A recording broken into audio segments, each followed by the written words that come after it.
Karibu Simba. Welcome to Simba Safari Grill food truck vlog. My name is Dora Gwendo. I ran a food truck called Simba Safari Grill that serves authentic African cuisine. In my past two videos, I have talked about how we started this journey, why we started this journey. Today, I would like to talk about how to write a business plan. This is one of the things that we had to do just to set us on the right track, to make sure that we had everything in place and that we could make this succeed. And so I'm going to list out the various things that we looked at when we started to write the business plan. And then I will talk about maybe 3 or 4 of the items that we had listed on the business plan, and then in the following weeks I'm going to address all the others. And I want to do this in detail because my goal is to be able to help somebody else who may want to do the same thing or who is looking at starting a business, and ways that they can make that business successful by following specific steps. And so we looked at writing a business plan and looked at the various topics that would affect us as a business, as a food truck business, to help us get on, being successful as we started this journey. And so when writing the business plan, we looked at different things.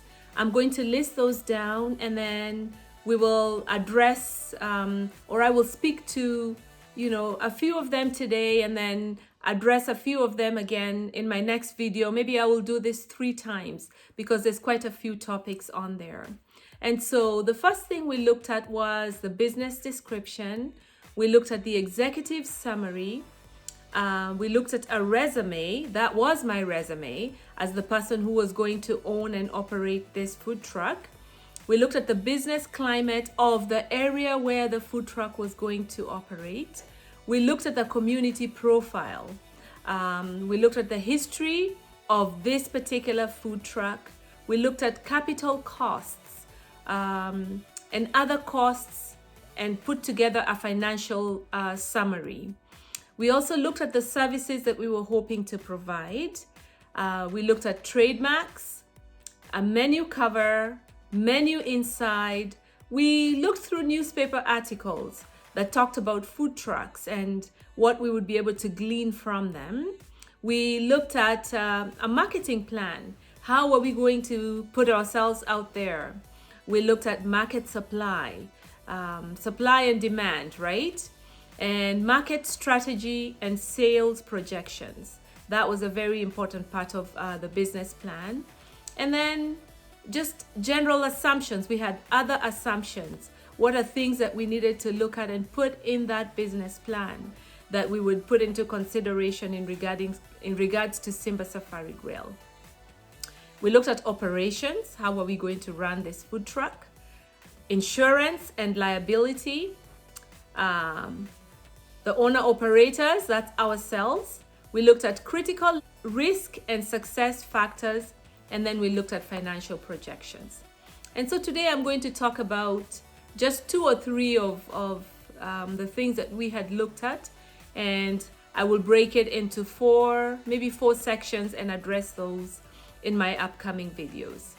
So the first thing we looked at was a business description. We had to take what we had in our minds for Simba Safari and put it on paper, so that we could be able to see if this was going to be viable. And so if somebody asked what was Simba Safari Grill, I needed to be able to explain that. And for me, it was going to be a unique mobile ethnic food concept. So it was going to be a mobile food trailer, and it was going to be ethnic, and it was going to be a different food concept. And something else that we looked at was we wanted this food trailer to be a state-of-the-art mobile kitchen that would enable us to be able to take orders, prepare food on demand, So not prepare the food in advance, but prepare it on demand as the food was ordered. So that's one of the other things that we looked at. We looked at, where we wanted to take this food truck. So the number one place that we were interested in taking Simba was to events and festivals. So festivals, fairs, and events. Because those are areas where there is high traffic. Those are areas where it was easier to have a kitchen with you than to keep running back and forth to a kitchen and preparing food. And in most of those fairs and festivals, you would not have a stationary kitchen there. In most cases, it would be a mobile kitchen. And so Simba would be a perfect kitchen to have in a place like that. What would our advantages be if we were to attend fairs and festivals? Number one is the high traffic. Most fairs and festivals have high traffic. And so with a mobile kitchen that was a state-of-the-art kitchen, we would be able to have a very quick turnaround of preparing the food and putting it out there and serving our customers as quick as we could to be able to sort of keep it flowing. So fairs and festivals were a great place for us to be. Another advantage that we would have at fairs and festivals is we would not have a lot of food wastage because we would be cooking on demand. Remember, we had previously been cooking at commercial kitchens and bringing our food to the fairs and festivals. When you're cooking at a commercial kitchen, you don't know what the attendance will be at the festival. It could be a fair or a festival that's usually very well attended, but on this one day, it's maybe too cold or it's too rainy, and then people don't show up, but your food is already cooked. And so that means your food goes to waste. So our goal was to be able to cook food right there and then. And this, having Simba Safari Grill, was going to be a great advantage for us to do that on site. Simba Safari Grill was going to enable us to have storage so that even in transportation, we were able to move around and move with our food with no problems at all. The other advantage that we were going to have for attending fairs and festivals and events was if it was even a special event in a place where they had no kitchen, we would be able to take our own kitchen and be able to provide for that event without worrying about whether or not we would have to rent a kitchen, whether or not we'd be able to keep our food hot in transportation. All those anxieties would be taken away because we would take our kitchen with us. And again, when you're operating a facility that you have, that you're used to operating, then you know how everything works. But sometimes when you rent a kitchen, you're struggling with putting, this gas stove on, putting the equipment on, or sometimes even they're faulty. But when you are running something that you have, that you own, then it's very, very easy to be able to operate that.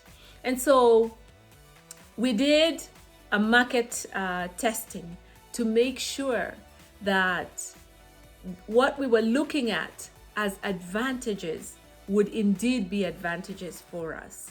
And so we went out to 2 festivals that were usually very heavily attended.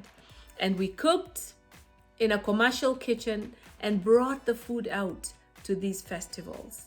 And actually at one festival, we lost a lot of money because that was the year when, unfortunately, the turnout was good, but the weather was not good and things just didn't pan out the way we expected. And we ended up having a lot of food wastage. In that event, had we had Simba, that would not have happened. And then the second festival, we did fairly well.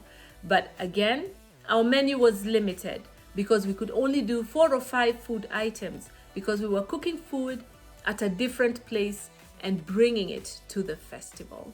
And so we realized that if we had had Simba on those two occasions, we would not have had as much food wastage as we had, because we would have cooked the food on site, on demand. And on the second one, we would have had a larger variety of food items on the menu to be able to prepare and serve. And so this is what we decided. We looked at the advantages. We figured this was going to be a good investment for us. And this gave us a positive vibe to keep going with what our plan was. And so today we have looked at the business description and we have looked at the executive summary and just talked about